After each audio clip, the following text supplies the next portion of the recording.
OK. Bon, là, ça dit que c'est en direct. On va attendre, je ne sais pas trop comment. C'est la première fois que je fais ça. Hein, fait que, ben, en tout cas, pour vrai, là, fait que ça devrait. Je vais attendre voir s'il y a du monde qui. Dites-moi si vous me voyez, là, si vous êtes en ligne, je sais pas quoi. Là. Ah! Bon, ben, Geneviève, regarde. C'est bon, ça. OK. Fait que, allô, Minan? Bon. Ah, Jocelyn. Bon, ben, c'est bon. Fait que, il y a du monde qui sont là. Ça a l'air d'être cool. Attends-tu? Qu'est-ce que je fais? Je sais pas. Hey, je suis sur le nerf, là, t'es effrayant. Je capote. Je sais pas trop. J'étais habitué de faire du théâtre, j'étais habitué de faire bien des affaires, mais ces affaires-là, je ne suis pas habitué avec ça. Je vais commencer tranquillement, pas vite, puis vous arriverez, puis on va checker ça. OK. Ben, mon nom, c'est Sylvain Marcel, vous le savez, parce que vous êtes. Faut pas que je regarde les affaires défiler, ça m'énerve.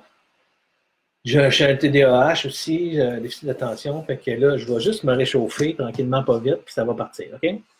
Mon nom est Sylvain Marcel et ben, je suis ce qu'on appelle un dépendant. Puis je me dis, ben, en période de confinement comme ça, euh, peut-être qu'il y en a qui trouvent ça dur, des pareils comme moi qui consomment encore, qui vont trouver ça dur, qui vont.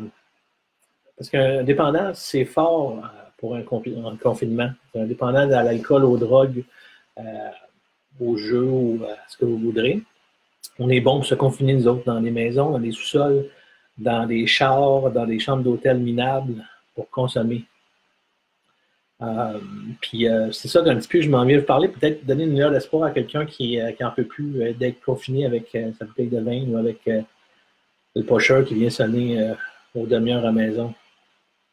Fait que si moi je suis porte-parole pour le rucher, je ne sais pas si vous voyez, mais c'est à côté. Oui, c'est ça. Oh, il y a comme un reflet là.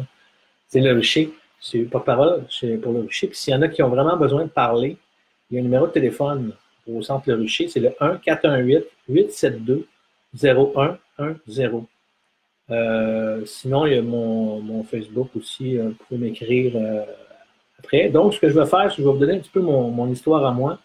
Ce que j'ai vécu. Est-ce que le son est bon? Vous pouvez m'écrire quelque chose, quelqu'un, pour me dire si vous m'entendez bien, si le son est bon. J'ai aussi Océane qui est. Ah, c'est bon, tu me vois là? Ok, Océane me voit, c'est bon. Océane, c'est la collaboratrice en fait de Steve Godbout, mon gérant. Elle me check, puis elle va prendre vos questions tantôt, puis elle va m'envoyer ça, puis on va pouvoir.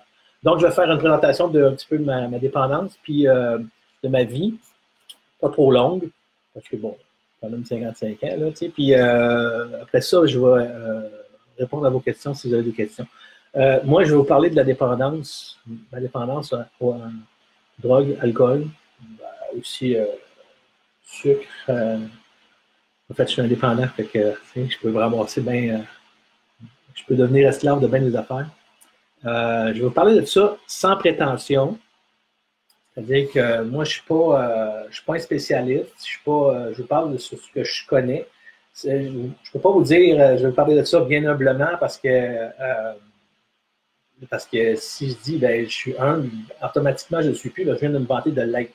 Fait que je vais vous dire sans prétention, je vais vous parler de ça, de ce que je connais là-dessus. Qu'est-ce qui a fait que depuis 10 ans, c'est la 11e année là, présentement que je ne consomme plus ni drogue ni alcool. C'est le temps de le dire. Merci, s'il vous plaît. S'il vous plaît, merci. Non, ça n'a pas. Oui, ça a été très difficile. Ben non, ça a été pas si pire que ça. Donc, c'est un peu ça. Je vais vous jaser de tout ça et de. Il y a du monde, il faut le faire. C'est cool, je suis content. Voilà. Donc, ben, c'est quoi la dépendance? Première des choses, il y a plusieurs théories là-dessus. Il y a plusieurs façons de voir les choses. Il y a plusieurs spécialistes qui vont nous dire plein de choses. Ce que je sais, moi, par exemple, c'est que la dépendance, selon l'Organisation mondiale de la santé, leur a entériné il y a très longtemps que c'était une maladie qui était progressive, incurable et mortelle. Pourquoi progressive? C'est-à-dire que ben, on commence pas nécessairement avec la seringue dans le bras. Hein? On commence avec une petite bière, c'était là, puis un petit joint, puis tranquillement, pas vite. Puis à un moment donné, ben, si tu es un dépendant, ça s'arrête pas là et ça va continuer. Incurable parce que, ben, incurable, moi, s'il invente une pilule pour me guérir, ça va être super. Le problème, c'est que je vais en prendre trop. C'est que ça ne marche pas. Ça ne fonctionne pas du tout. Donc, c'est incurable. Et mortel, parce qu'au bout du compte, à un moment donné, si j'avais continué, parce que je suis allé dans des drogues pas mal plus fortes pour essayer de calmer ce qui est le monstre à l'intérieur de moi, le monstre de la dépendance, en fait, tu sais, puis ça mène à la mort. Donc, ça peut être la prison aussi, c'est ce que tu voudras. Tu sais. Voilà, ça c'est l'OMS. Il y a d'autres théories aussi qui disent que c'est plutôt comportemental, qui disent que c'est une maladie des émotions, ces choses-là, qui disent que ça dépend aussi de d'où tu viens.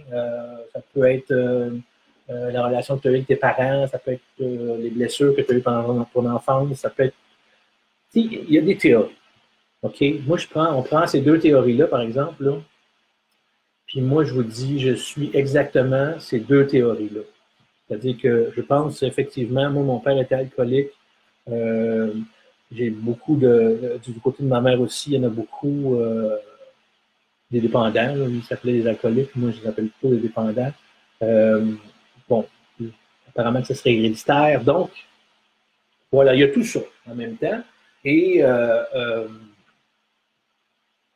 il y a aussi que, bon, mon histoire commence tranquillement, elle commence tout jeune. Ben, je suis né, j'étais modèle 64. Bon, faites pas le calcul, je vous l'ai dit tantôt, ça fait 55 ans.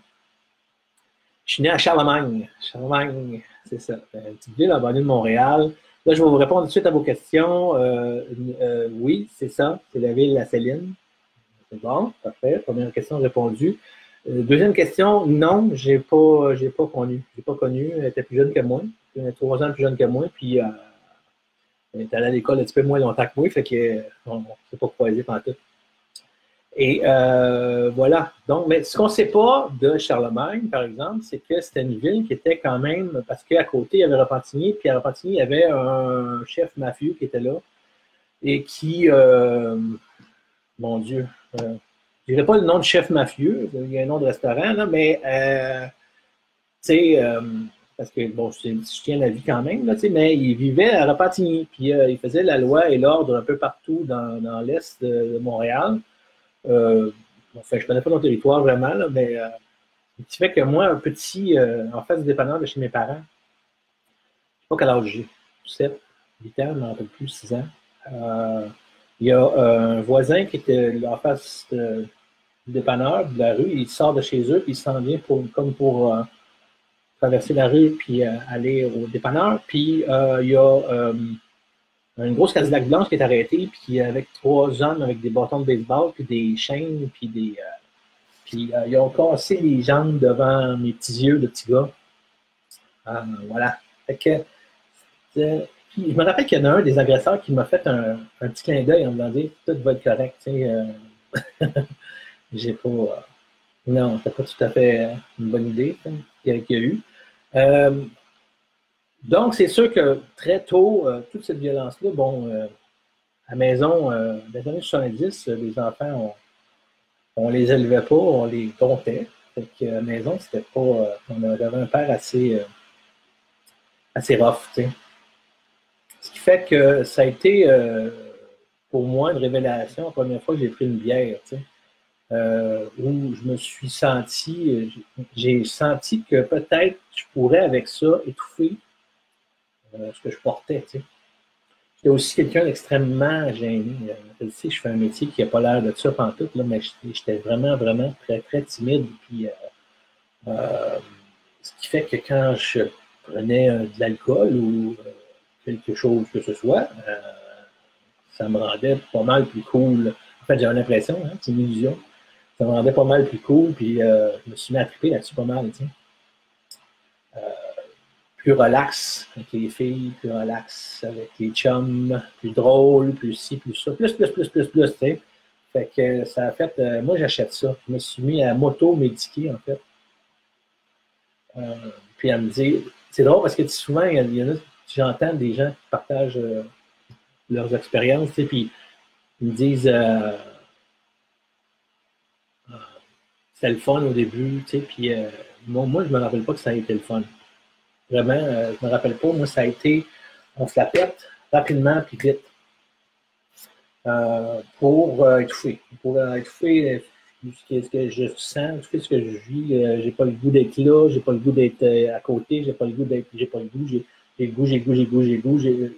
On étouffe ce qui se passe en dedans. C'est un peu ça que, c'est comme ça un peu que ça a commencé pour moi, tu sais, puis il y avait, j'étais pas du tout destiné, en fait, à devenir un acteur. C'est venu avec le temps, tu sais. C'est à force. Mais ça c'est une chose que je peux parler, par exemple, c'est que si jamais tu as un rêve, si tu as quelque chose que tu portes en toi et que tu as envie de le faire, il n'y a qu'une seule recette. Il y en a une, la seule. Puis même dans la recette, dans l'abstinence, parce que je suis abstinent depuis, c'est ça, 10 ans, comme je disais, puis la seule recette, c'est d'être persévérant. Si tu ne persévères pas, tu n'y arriveras pas. C'est simple comme ça. Il y a du monde, des fois, qui me demande comment tu fais pour arrêter. Comment tu as fait pour arrêter de consommer? J'ai arrêté de consommer. C'est ça que j'ai fait. Puis ça reste super simple. Ça l'est quand même, c'est simple. C'est une fois que tu es rendu à bout, tu arrêtes de consommer. C'est tout. Donc, c'est ça. Fait que je me suis rendu à l'âge adulte, je me suis rendu comme ça, à essayer toutes sortes de drogues, toutes sortes d'affaires. Très tôt, j'ai su que je fallait pas que je consomme. Je me rappelle la première fois que mon père m'a donné l'auto. J'avais, je sais pas quel âge, pas trop, tu sais. Il m'a donné les clés d'auto, puis il lâchait pas. Fait que là, je tirais, il tenait encore, puis il disait, regarde-moi dans les yeux, tu sais, puis il n'avait pas le goût de le regarder dans les yeux, tu sais, parce qu'il savait qu'est-ce qu'elle allait me dire. Puis il m'a dit, je sais que tu vas faire ça. Je dis, ben, quoi, tu sais. Il dit, tu t'en vas à la brasserie avec ça. Puis, ben, voyons donc, papa. Ah, moi. Mais non. Il dit, ouais, je sais que tu t'en vas à la brasserie. Ben, je suis pas d'accord. Puis il m'a dit, scraper ta soirée. Parce qu'à toute fois que tu vas prendre une gorgée, tu vas voir cette face-là. Il m'a pointé sa face, une face de bœuf qu'il y avait. Fait que toute fois que tu as une gorgée, c'est ça que tu as dans la face. Ben, il a scrapé ma soirée, et puis, effectivement. Puis j'ai un chum qui est arrivé dans la soirée, avec son char, lui ici, puis qui m'a dit hey, ça te tente-tu prendre le champion magique, c'est le fun. J'ai dit, moi, je ne sais pas c'est quoi. L'affaire, c'est qu'il me met ça dans la main. En fait, il ne m'a pas dit, excuse-moi, il ne m'a pas dit on prend du champignon. Il me l'a mis dans la main. Puis j'ai un problème avec ça, c'est que je l'avale, puis après ça, je me demande c'est quoi. D'habitude, il faut faire le contraire, parce que des fois, si c'est de l'arsenic, t'es mort, tu comprends? Fait que je l'ai avalé. Puis j'ai dit c'est quoi? Il m'a dit c'est du mushroom, tu sais, ça fait OK, puis ça fait quoi? Il dit tu vas voir. Il va prendre du temps, le temps que tu digères ça. C'est bon. Fait que je prenais une gorgée face à mon père, une gorgée face à mon père, une gorgée face à mon père. Puis à un moment donné, ça a serré dans la poitrine. Tout d'un coup. Puis je me suis rendu compte que je n'avais pas mes clés. Et je suis allé voir dans le char, mes clés étaient dans le char. J'ai laissé les clés dans le char, les portes sont barrées. J'ai avalé cette cochonnerie-là. Très tôt, moi, j'ai des signes, il faut que j'arrête de consommer. T'sais. Fait que là, je vois mon chum qui, lui, il dit il est de même. Lui, ça a déjà pas mal embarqué son affaire. Puis, j'ai dit, là, regarde, il faut que tu t'en viennes avec moi. Il faut que tu t'en viennes avec moi. Vite, ça presse, parce que là, j'ai oublié mes clés dans le char. Puis, il faut que j'aille en chercher chez nous, tout ça. Puis que, lui, il a dit, moi, il ne peut pas conduire. Fait que j'ai dit, OK, c'est correct. Embarque, moi, je suis correct, j'ai rien. Fait que ça fait rien ton affaire. Puis moi, je vais chauffer, puis je vais aller chercher d'autres clés. Puis j'étais chez vous, OK? J'étais chez vous, toi, tu restes dans le char, tu ne bouges pas. Puis laisse-moi parler, reste dans le char, moi, je vais. Fait que je suis allé, il y a une porte patio en arrière de chez nous, puis je cogne dans la porte patio, parce que j'ai pas de clé pour rentrer. Puis voilà. Voici pourquoi le premier signe qu'il faut que j'arrête de consommer. Ma mère sort de la chambre. Elle est en robe de chambre, elle a les cheveux de même, puis elle n'a pas ses dents. Et c'est à ce moment précis que le mushroom embarque. Ah, calé. Là, t'es pogné. T'es pogné avec est-ce que je hurle de rire ou est-ce que je braille? Et comment je vais y expliquer la patente? Fait que là, je commence à dire, OK, moment, laisse-moi parler. Là, puis ma mère, elle dit, attends, moi, je ne veux pas la regarder parce qu'elle est comme tout dessinée en bonhomme, puis c'est un peu tapoté. Je dis là, j'étais chez mon chum Pierre, je pointe Pierre qui est dans le char, et même. Puis on jasait, puis j'ai laissé écrire dans le char, puis j'ai barré pas, puis moi, je sens de ça. Bon. Fait que ça a fini. Moi, je roulais à terre déjà, puis elle m'a pitché les clés, puis elle a dit rien pas ça. Non, maman, non, maman. Fait que là, j'ai retourné, je ne sais pas. J'ai retourné, j'ai conduit dans cet état-là. Donc, c'est juste un exemple pour vous dire que très tôt, hein, il a bien fallu que j'arrête de consommer. Mais c'est pas ça qui est arrivé. C'est pas ça qui est arrivé pendant tout, parce qu'à un moment donné, j'ai trouvé, j'ai rencontré ma drogue de choix. Ma drogue de choix qui est Dame Blanche, que je l'appelais. Ouais, c'est ça. Elle ne fait pas halluciner. Elle te donne l'impression que tu es vraiment hot, là. Tu sais. Puis j'ai capoté là-dessus. On s'entend que c'est la cocaïne, hein, fait que j'ai vraiment capoté là-dessus, puis je me suis mis à me dire que ça allait être ça pour moi. L'alcool m'intéresse plus ou moins parce que l'alcool me fait parler, puis j'aime pas ça. Fait que perdre des consonnes quand je parle.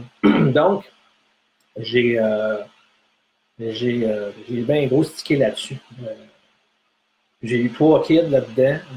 Ouais. Essaye de t'en occuper quand t'es là-dessus ou quand t'es en craving, c'est encore pire. Ça a été difficile. Ça a été des années vraiment difficiles. J'ai travaillé super fort pour mon métier. J'ai été persévérant, comme je vous le disais. Puis en 2002, en fait, j'ai réussi à... Je suis arrivé à quelque part, en fait, dans mon milieu, grâce à 3 affaires. J'ai fait une audition pour 450 Chemin du Golfe, puis je l'ai eu. J'ai fait une audition pour les hommes en quarantaine. C'était ce même été-là, je l'ai eu aussi.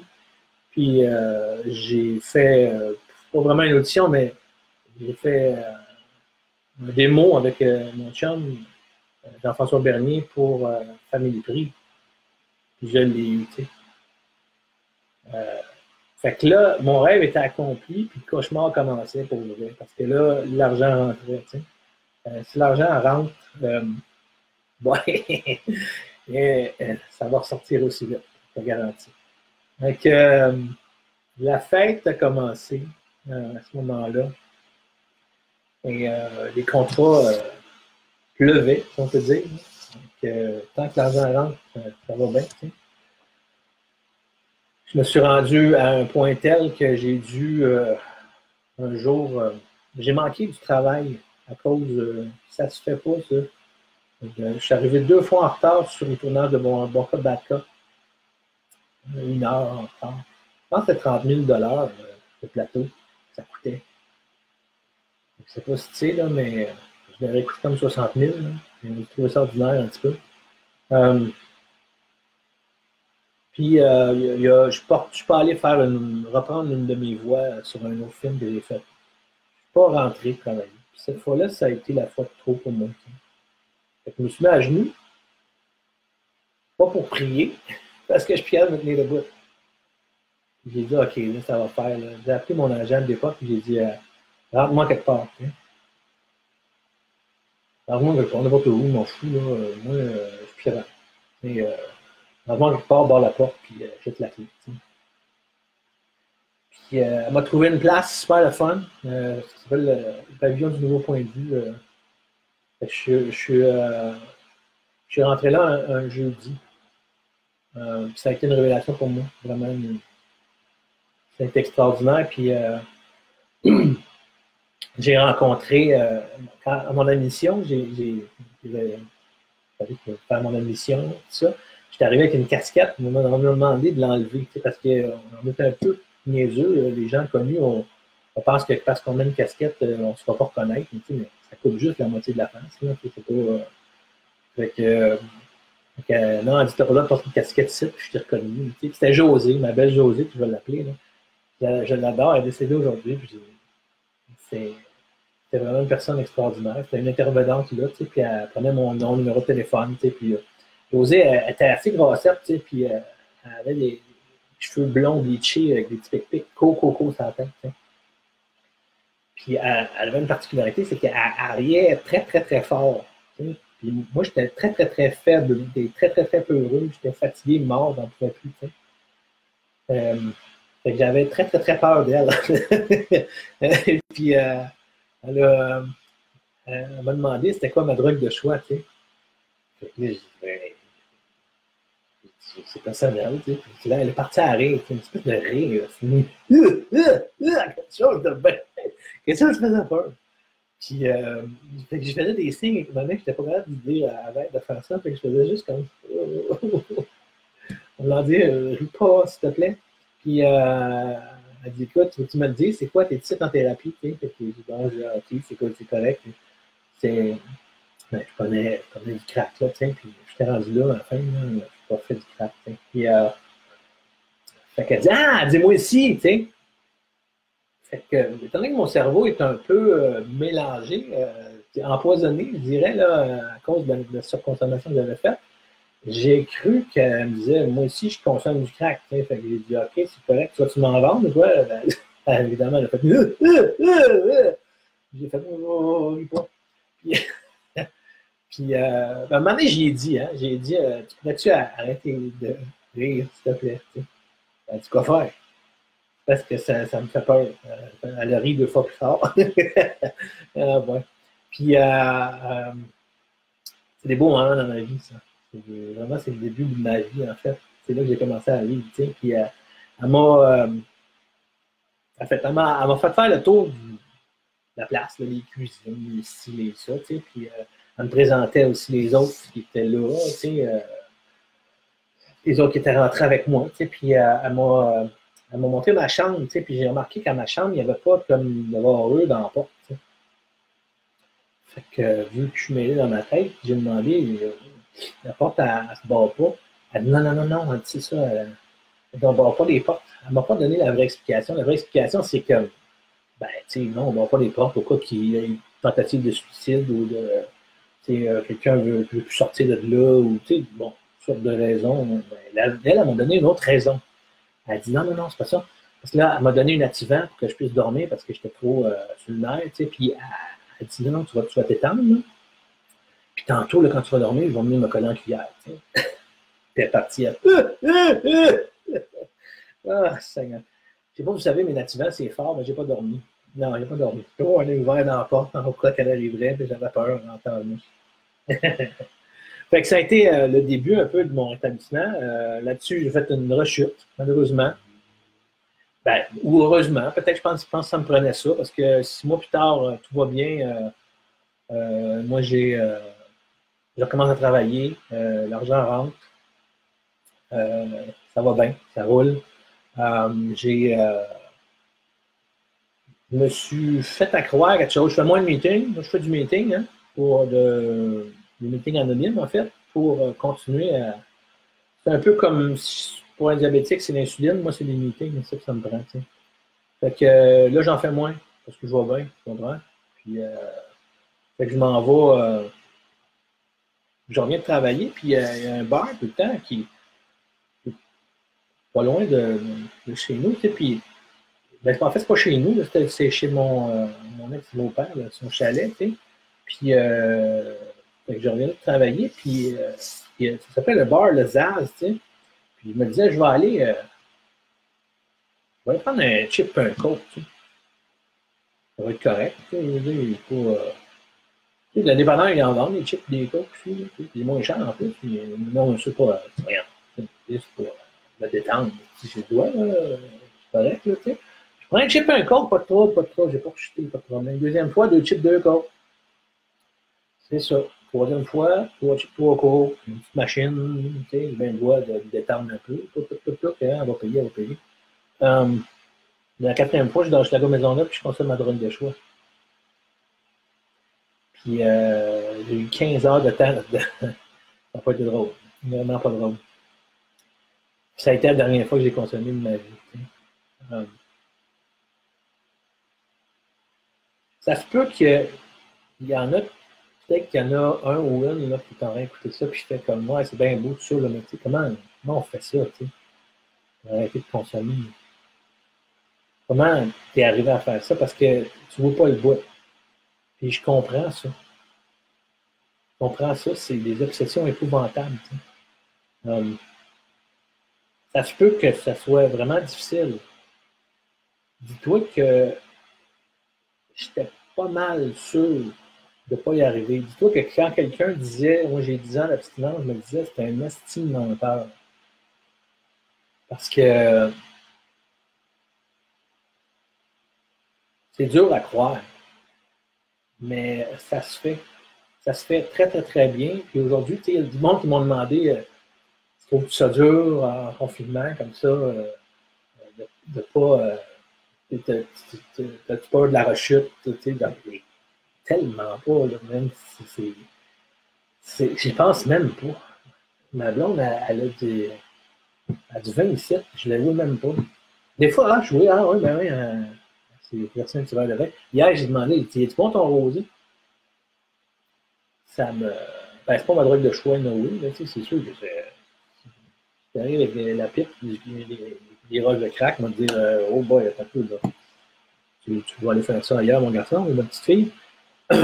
Mais non, c'est pas. C'est rendu ma façon de vivre. C'est rendu mon mode de vie, en fait. C'est rendu un automatisme. Il y a juste des affaires qui me font rire des fois. À 4 ans d'abstinence, je recevais des amis, puis je me suis dit, là, ça va être le temps de. Je pourrais les recevoir. Là, puis je vais aller à la SAQ leur chercher quelque chose à boire, les autres sont normales, fait que ils vont pouvoir. Fait que je suis allé à la SAQ, pas de trouble. Je suis rentré là, puis je me suis fait rire tout seul, parce que dans ma tête, en rentrant à la SAQ, dans ma tête, ça a fait. J'ai tout vu, tu sais, les allées, les bouteilles, ça fait, il n'y en a pas assez. Je fais, t'es encore malade, mon gars, ça va bien. Fait que j'ai acheté une petite bouteille de rosé, puis j'avais mis ça sur la table, tu sais, puis il était 3 dessus, tu sais, puis ils ont bu. Il en restait ça, à peu près, à la fin, dans la bouteille, tu sais, puis il a mis le bouchon dessus, tu sais, puis il a tenu la bouteille, puis il me jasait, il était debout devant la porte, puis il s'en allait, tu sais, puis moi, je n'entendais rien ce qu'il me disait, mais vraiment rien. Il faut que je laisse la bouteille en bas, moi. Je ne comprenais pas ce qu'il faisait, puis je me suis dit, t'es malade, mon garçon. J'ai demandé, écoute, je t'entends pas. Je n'entends rien de ce que tu dis, là. Qu'est-ce que tu fais avec ta bouteille? Ah, il dit, ah non, mais mais non, j'en veux pas, moi, tu bois pas, mais tu sais. Mais, il dit, écoute, il en reste ça, là, dans le fond, là. Puis, non, mais demain, je prends un petit verre, moi, puis ma blonde, c'est cap. Elle était pas bien, toi. Puis, non, non, c'est toi qui n'es pas bien, tu vas voir, c'est vrai. Parce que moi, c'est pas. Moi, une bouteille de vin à 700 ou à 700 piastres, ça fait pas grande différence. Une bonne bouteille de vin, c'est une bouteille de vin vide. Je dis, elle est bonne celle-là. Mais tu as un autre, c'est pas mal de même, ça marchait. Euh, Écoute, c'est un petit peu ça. Là, il est quelle heure? 19h30. OK. c'est un petit peu ça, ma vie. Faites ça super court. Faites ça, tu sais, il y a plein d'autres affaires que je peux raconter, c'est sûr, parce que c'est quand même 10 ans de ma vie. Ça fait un méchant bout. Mais ce que je peux vous dire, c'est que ça se fait de ne pas consommer. Ça se fait d'autant plus que là, on est un peu en confinement, mais ça se fait d'autant. Il y a des meetings anonymes en ligne. Je pense que c'est sur Zoom. En tout cas, moi, je vais sur Zoom dans ma fraternité anonyme. Il y en a plein de meetings virtuels, en fait, où tu peux jaser. Tu peux appeler au centre Richer. Je vais répéter le numéro de téléphone 1-418-872-0110, juste pour parler. Tu n'as même pas besoin de donner ton nom, tu n'as pas besoin de rien faire, tu n'as pas besoin de t'inscrire, tu n'as pas besoin de rien. Juste dire que j'ai le goût de me geler. Et puis, ça ne me tente plus, je suis tanné, je t'aboute. Parce que la seule condition que tu as là, pour avoir ce que j'ai, en fait, c'est d'avoir le désir d'arrêter de consommer. C'est la seule condition que tu as besoin. Puis si tu as ce désir-là, à un moment donné, je te le dis, pratique-toi, fais-toi. Fais, je ne sais pas moi, t'as pas l'air d'arrêter 24 heures, là. Fais 15 minutes. OK, arrête 15 minutes. Tu es capable d'arrêter 15 minutes? Parfait. Une fois que tu as arrêté 15 minutes, va consommer. Et le lendemain, arrête une demi-heure. Tu es capable d'arrêter une demi-heure? Parfait. OK. C'est beau. Va consommer après ta demi-heure. OK, après ça, arrête 1 heure. Essaye ça de même. Tranquillement, pas vite. Surtout, il faut que tu parles avec quelqu'un. Il faut que tu parles avec quelqu'un. Il faut que tu parles. Tu parles, il faut que tu dénonces. Il faut absolument que tu fasses attention au crosseur qui vit en toi, parce qu'il y a un dépendant qui a le goût de consommer, il a juste le goût de mentir, parce qu'il fait une double vie, je le sais. Okay? Je me rappelle, j'avais un filleul, moi j'ai pas vraiment de filleul, parce que j'ai de la misère, j'ai pas de patience.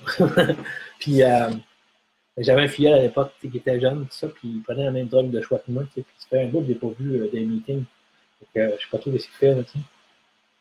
Tout à coup, il m'appelle, il dit Hey, il dit comment ça va? Je dis Ben, ça va bien. Toi? Il dit Ah, ouais. Il dit Hey, tu ne croiras pas? Je dis Ben non. Attends que je te le dise, tu sais. Non, pas besoin de me le dire. Je dis C'est quoi? C'est arrivé quoi? La police t'a arrêté, t'as eu un flap. Hey, il dit Oui, c'est ça, j'ai un flap. Je dis Alright.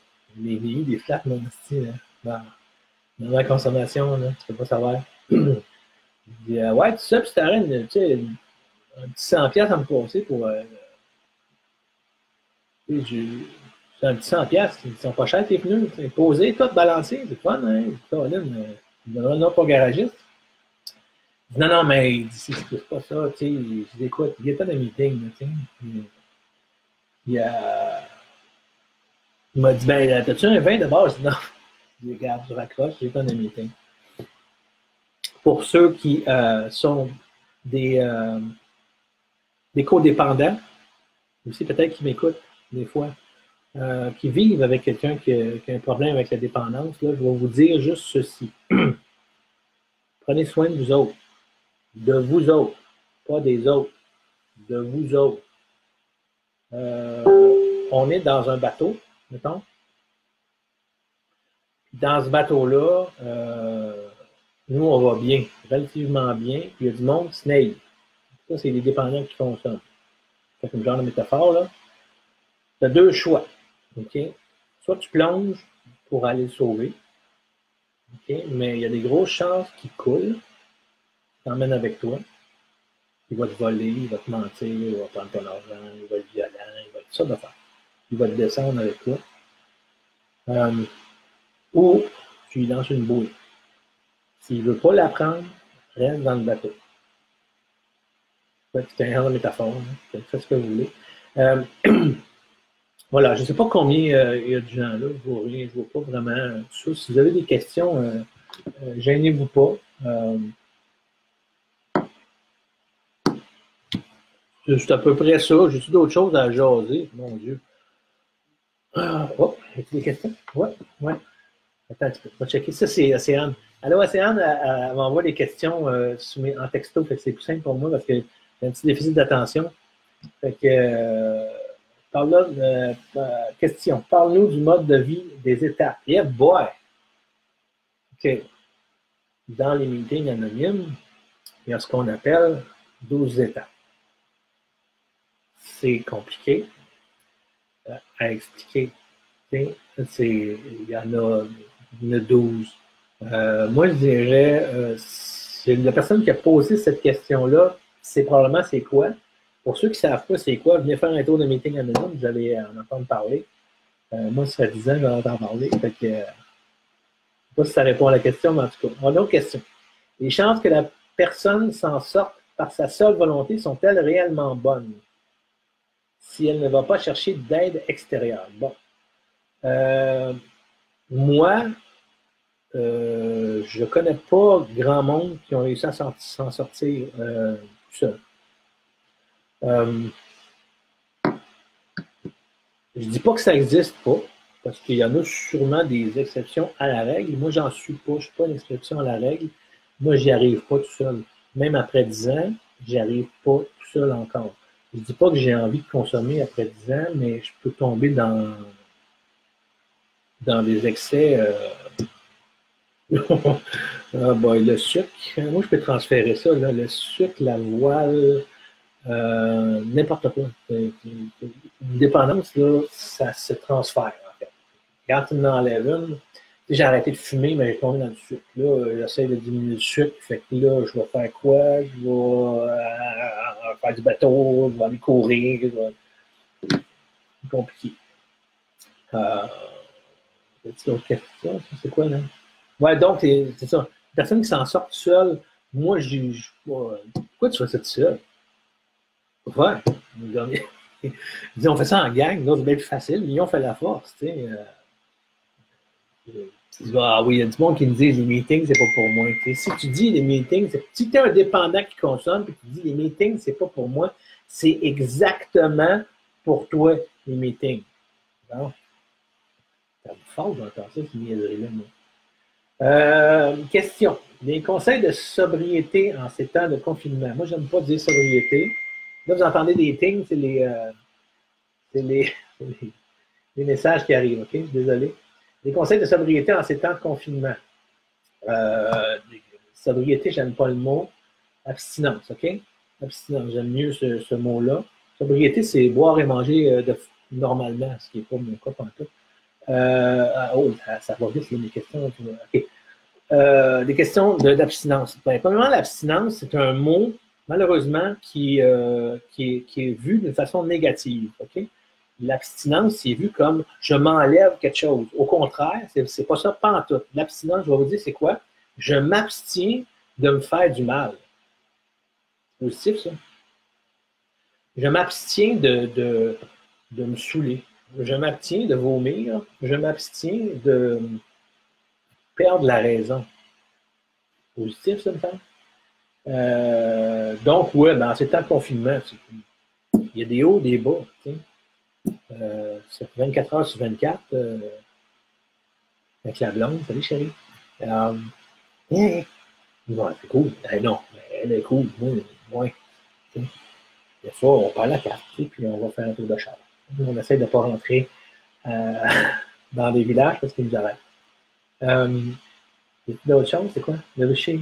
Conseil. Réalisation d'un compte rendu quotidien de sa journée en tirant les points positifs, les reconnaissances du jour et comment il pourrait améliorer son lendemain. Ça fait compliqué comme question. Une question, pas trop. Moi, je pas ça, pas en tout. Si c'est. Malheureusement, j'essaie. Je devrais faire ça, hein? Faire les points positifs de la journée. J'aime mieux compulser. Mais je ne consomme pas, madame. Qu'est-ce qu'il y a d'autre? Apparemment qu'il y aurait. Ça, c'est Valérie qui m'a envoyé ça. Valérie Ourdeau, qui est notre chère directrice du Centre Le Rucher. Elle me dit de vous dire qu'il y a beaucoup de livres audio sur la croissance personnelle qui sont disponibles gratuitement actuellement. Donc, vous allez en ligne, puis regardez ça. Question, comment as-tu intégré les 12 étapes dans ta vie? Ça c'est des affaires, parce que là, ça, c'est des affaires anonymes. Vous comprenez? Je ne peux pas vraiment en parler. Parce que je vais va briser une tradition. Fait que, tout ce que je peux dire, c'est que moi, ben, je fais 1, 2, 3, 12, mettons. Correct? 1, 2, 3, 12, 1, 2, 3, 12. Puis à un moment donné, je vais faire les autres, là. Mais pour l'instant, je suis là-dedans. Correct, la question? S'il y en avait d'autres, gênez-vous pas. Donc, j'étais à dire, le meeting, c'est pas pour moi. C'est ça. Si vraiment tu es le genre à dire ça, c'est exactement pour toi. Si tu n'aimes pas ça parce que c'est du négatif, puis c'est ci, puis c'est ça, retourne-y. Tu vas en faire un autre qui est plus positif. C'est tout. Comme je disais, c'est pas. C'est pas. C'est une autre question. Attends.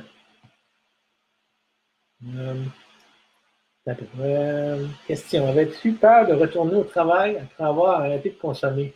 Ah ouais, ben ouais, dans mon milieu, il y en a. C'est drôle que je sois à peu près. Ben, il n'y en a pas beaucoup qui prétendent ne pas consommer. Maxime Martin, je pense, une coupe, tu sais. Mais il n'y a pas tant que ça, tu sais. Si j'ai eu peur, oui, un peu. Une petite affaire. J'étais un peu même, pas tellement peur, j'étais pas en crise. Je rentrais chez nous parce que les dents barrées, parce que, tu sais, j'étais allé dans ce qu'on appelle des rap parties. Un rap party, c'est un party de fin de production, tu sais. Fait que comment je dirais? Attends, je reçois je reçois des appels, des courriels, des textos, puis ça me mélange. Donc, ouais, je suis allé dans la rap party, puis vers 11h30, ben, il commence à être un petit peu de même, tu sais, fait que faut que tu t'en ailles, tu as le choix, tu t'en vas, parce que, anyway, ils comprennent même plus ce qu'ils disent, puis qu'est-ce qu'ils disent, tu comprends plus qu'est-ce qu'ils disent, eux autres.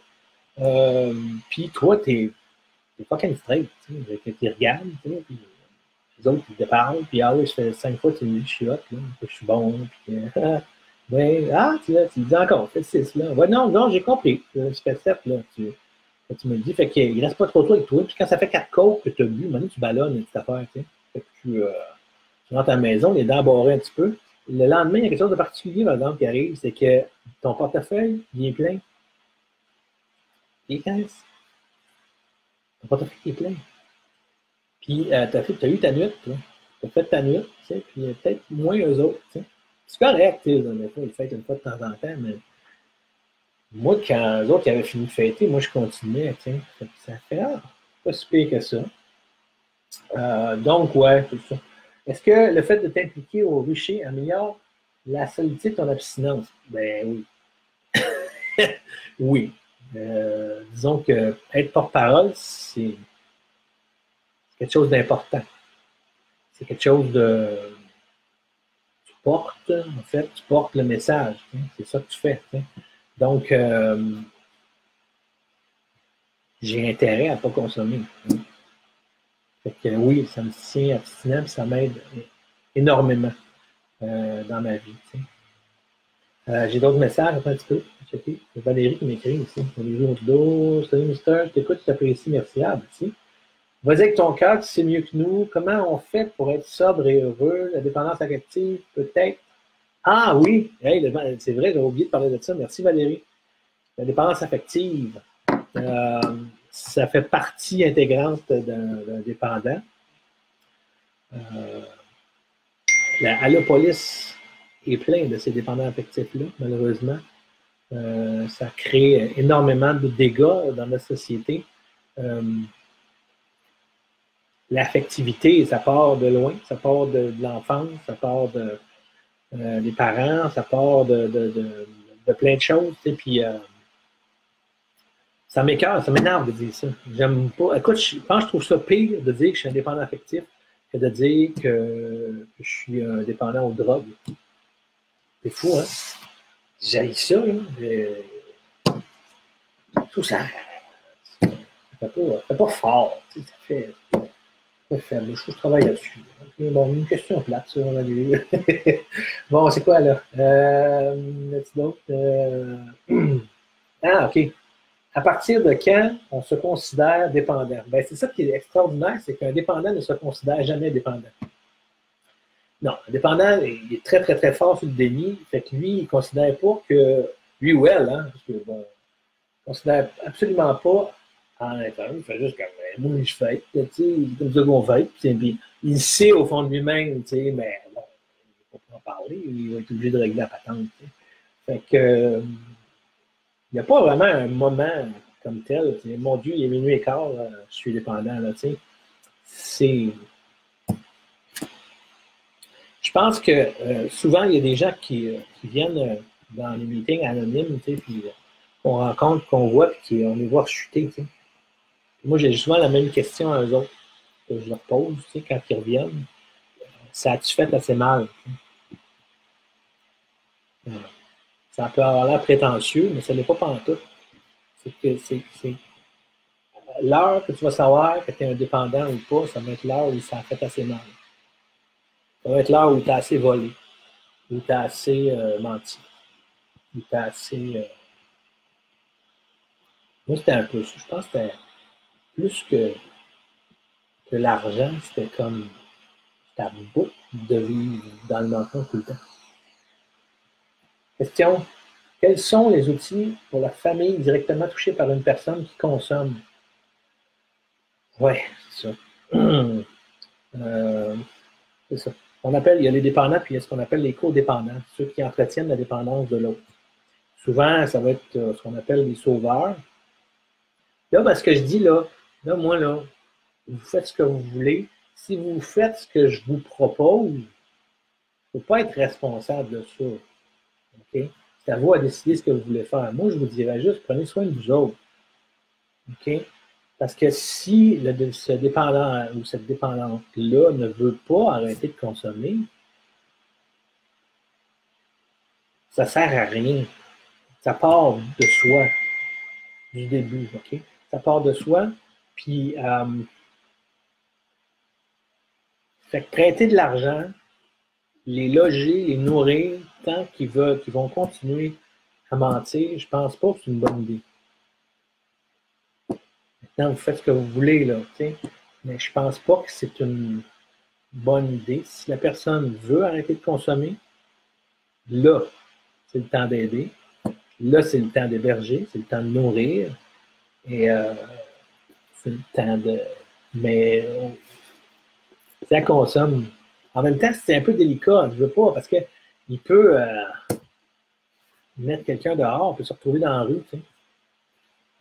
Peut avoir envie, des idées suicidaires, des choses comme ça, tu sais. Puis, je ne veux pas être responsable de ce genre de choses-là. Je veux juste vous dire qu'il y a les dépendants, il y a les codépendants. Ceux qui entretiennent. Souvent, le codépendant va capoter quand le dépendant va se rétablir parce qu'il n'y aura plus personne à sauver. Là, il va dire, ah, tu sais, quand tu consommais, tu étais jamais là, puis là, tu n'es plus là parce que tu t'en vas dans tes meetings, là, tu sais. Faut arrêter de jouer au sauveur, puis essayer de s'aimer soi-même, puis de dire, ben, quand tu seras prêt, on va être là. Si tu peux parler un peu, oui, parler du rucher. Qu'est-ce qu'ils font mon rucher? C'est un centre de thérapie, tout simplement, tu sais. C'est un centre de thérapie, c'est un endroit merveilleux, avec un terrain magnifique. Moi, d'ailleurs, j'ai voulu, mais là, il y a eu le confinement, on n'a pas pu, mais je devais y aller une semaine faire une thérapie. C'est une thérapie en 5 étapes, en fait. Pas des étapes basées sur les 12 étapes des meetings anonymes, c'est des étapes différentes, là, mais et je devais, début avril, en fait, je devais aller passer une semaine là-bas pour vivre ces 5 étapes-là, mais c'est une thérapie qui est basée sur 6 mois. Moi, j'avais fait un 6 mois, mettons, pas un 6 mois, là, en une semaine, j'avais fait les 5 étapes, mettons, une étape par jour. On aurait frôlé la patente. Je sais qu'il m'attendait avec une brique et un fanal, puis il avait bien hâte de me guérir. Mais c'est ça. Donc, je n'ai pas pu y aller. Donc, peut-être plus tard, j'aimerais bien ça. Aller passer une semaine là-bas. Voilà, c'est un centre de dépendance. Toutes les dépendances. Dépendance, drogue, alcool, le jeu, dépendance affective. Ils ont énormément de personnel soignant là-bas, énormément d'intervenants. D'ailleurs, je veux les saluer parce que les gens qui, un peu comme les infirmiers, les infirmières, travaillent fort pour essayer de donner un coup de main à ces gens-là qui veulent s'en sortir. Puis ça marche. Ça marche. C'est pas le pire. Ils sont très, très, très efficaces. Donc, c'est à peu près ça. Écoute, là, OK, 19h50. On fait un bon petit bout. Y a-t-il d'autres questions? Moi, s'il n'y a pas d'autres questions, je vais finir ça tranquillement. J'avais pensé finir ça sur une note plus rigolo, mettons, on va faire une toune. Ça me dérange-tu que je fasse une toune? On va vous écrire une toune, OK? Je ne vais pas vous écrire une toune, mais j'ai fait une toune. Mon fils Antoine est là en plus. Je ne suis pas content, mais je vais faire pareil.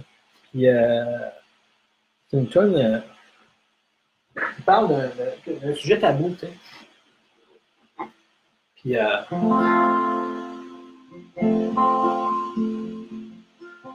okay. Le son n'est pas bien bon, hein? Fait que là, on a été chicané. OK. Puis je savais pas trop comment la nommer, cette tonne-là, mais elle finit pareil comme en fait, la dépendance. Ça finit en Hans, ça aussi. Mais tu sais, je pouvais pas donner une petite flatulence à la tonne. C'était pas ça beau. J'ai donné un titre plutôt plus hype, un peu. Là. Je sais pas si c'est comme ça qu'on dit ça quand on est jeune. Je l'appelle le pet song. OK? Sujet tabou. OK. Hey, je vais faire des fautes, OK? Moi, je ne suis pas le meilleur guitariste au monde. Pardonnez-moi, je suis en parlant. Ça fait du bien de flatuler de temps en temps. Ça fait du bien, même si c'est un peu dégoûtant. Il n'y a rien de plus normal que de se faire un concert anal. Ça fait du bien de lâcher une fuse de temps en temps. Au travail, je dois passer toute la journée à retenir la chambre à gaz pour pas déranger. Mais quand je reviens à la maison, je laisse sortir mes émotions. Je me sens moins lourd, mais aussi moins propre dans mon caleçon. Okay. Dans le métro, je me colle toujours Saint-Robineux. À ses côtés, je peux me permettre un silencieux. Et je lui fais une face de bœuf. Moi, je trouve que c'est un plan ingénieux. Pour être bien sûr de pas passer pour un gros dégueu. Ça fait du bien de délester de temps en temps. Ça fait du bien même si ça sent pas les fleurs des champs. Il n'y a rien de plus normal que de se faire un concert anal. Ça fait du bien de lâcher une fuse de temps en temps. OK. Quand on est célibataire, c'est le paradis. C'est la 3e guerre mondiale devant ton lit. Et c'est alors que tu lèves tes draps et que tu goûtes à mon oh. C'est dans ce temps-là que tu regrettes que ton ex soit pas là. Mesdemoiselles, soyez patientes avec ces messieurs. Ce n'est pas parce qu'ils pètent qu'ils ne sont pas amoureux. Peut-être qu'ils vont arrêter si un jour vous leur promettez d'être gentil, douce et aimable une fois menstrué. Ça fait du bien de se la péter de temps en temps. Ça fait du bien même si ça sent le sacrement. Il n'y a rien de plus normal que de se faire un concert anal. Ça fait du bien de lâcher une fuse de temps en temps. Ça fait du bien un petit pet song de temps en temps. Ça fait du bien un petit pet sauce de temps en temps. Excusez-la. OK. C'est ça. Ben, c'était ça. La patente. J'espère que ça vous a plu. Je répète le numéro du rucher. Des fois, si ça le tente de jaser. 1-418-872-0110. Je vous embrasse, puis peut-être que je vais en faire d'autres. Checkez ça. Donnez-moi vos commentaires. OK? Bye.